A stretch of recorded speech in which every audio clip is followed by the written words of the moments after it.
Hello, 6th graders. Welcome to Big Ideas Math, Section 10.2, Histograms Lesson. Pause while you write the lesson number and title in your math notebook. Pause again while you write today's lesson objective in your math notebook.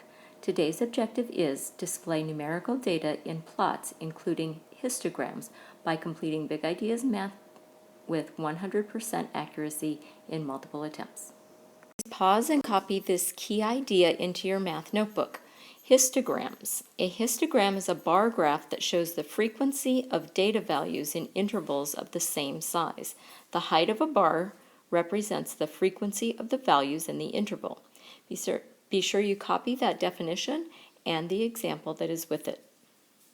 Let's get started on example 1, making a histogram. The frequency table shows the numbers of laps that people in a swimming class completed today. Display the data in a histogram. Step 1 is to draw and label the axes. So the x-axis is the number of laps, and the y-axis is the frequency. And it's always going to be this way in a histogram, where the frequency is the y-axis and then the x-axis is the number of whatever it is you're counting. So a couple of things to notice is that your all of your bars are frequency intervals that are all the same size. So 1 to 3 and 4 to 6 and 7 to 9, those all have the same amount of numbers in them. Otherwise, things don't make sense. And you have to put those labels, otherwise your graph doesn't mean anything. And your frequency interval goes up in even increments. So it goes from 0 to 2, and then you keep counting by 2s all the way up. Your bars on a histogram need to touch. And it says include any interval with a frequency of 0. The bar height is 0. So you still include the interval, even though there's nobody who had 7 to 9 laps. You still include that interval, you just don't put a bar there.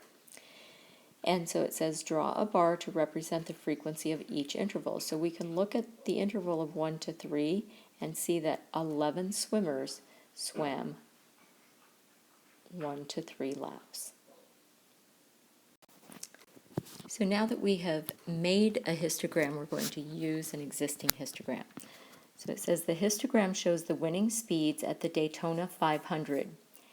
A, which interval contains the most data values? And B, how many of the winning speeds are less than 140 miles per hour? And C, how many of the winning speeds are at least 160 miles per hour? So those are the 3 questions they're asking us. So let's look at these. The interval with the tallest bar contains the most data values. So that's easy enough to figure out. So we look for the tallest bar, that's right here, and that coincides with 150 to 159 miles per hour. So the 150 to 159 miles per hour interval contains the most data values. One winning speed is in the 120 to 129 miles per hour interval, and 4 winning speeds are in the 130 to 139 miles per hour interval. So 1 plus 4 equals 5. So that's how many speeds are less than 140 miles per hour. And then we look for the answer to number 3, or letter C. How many of the winning speeds are at least 160 miles per hour? So that's 160 miles per hour or greater. So we're looking at these 2 blocks here on the end. So 160 to 169 is 7 winning speeds, and 170 to 179 is 5 winning speeds. So 7 plus 5 is 12 winning speeds that are at least 160 miles per hour. Let's move on to example 3, comparing data displays. The data displays show how many push-ups students in a class completed for a physical fitness test. Which data display can you use to find out how many students are in the class and explain. So, if we look at our histogram, it says we can count up the number of students in each interval. So we can see that there's 3 in the first interval, and 5 in the second, and 10 in the third, and 6 in the next one, and 1 in the last one. So if you add up all those numbers, you would easily be able to figure out how many kids are in the class. So it says down at the bottom, it says you can use the histogram because it shows the number of students in each interval. The sum of these values represents the number of students in the class. You cannot use the circle graph because it does not show the number of students in each interval.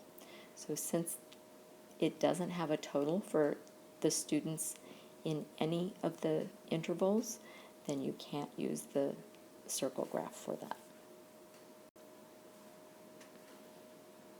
Example 4, we're going to make some conclusions from data displays. It says which statement cannot be made using the data displays in example 3. So you might have to flip your screen back to the last example. 12% of the class completed less than 10 push-ups. 5 students completed at least 10 and at most 19 push-ups.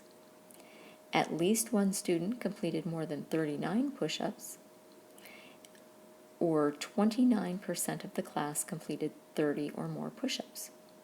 So it says the circle graph shows that 12% completed 0 to 9 push-ups. So statement A is true.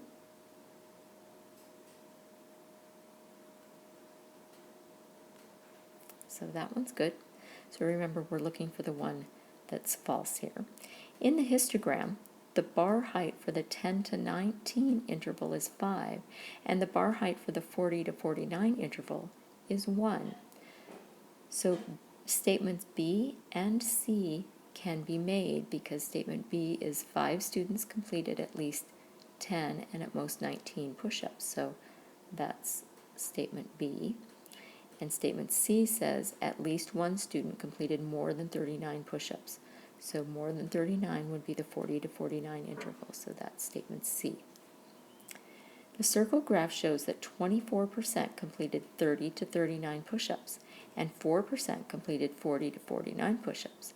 So 24% plus 4% equals 28%.